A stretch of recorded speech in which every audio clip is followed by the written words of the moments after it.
American Heart Association is celebrating 100 years of advocating for heart health. The association started back in 1924 in Chicago and was founded by 6 cardiologists.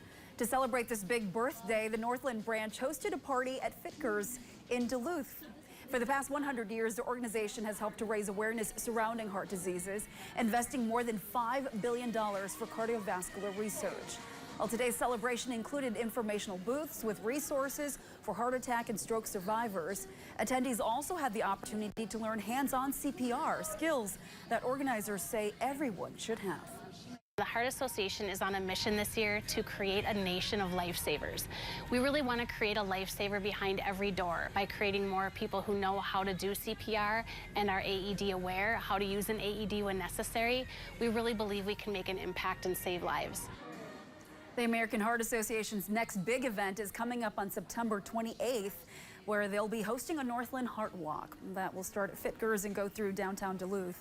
For more information about the walk, head to our website at northernnewsnow.com.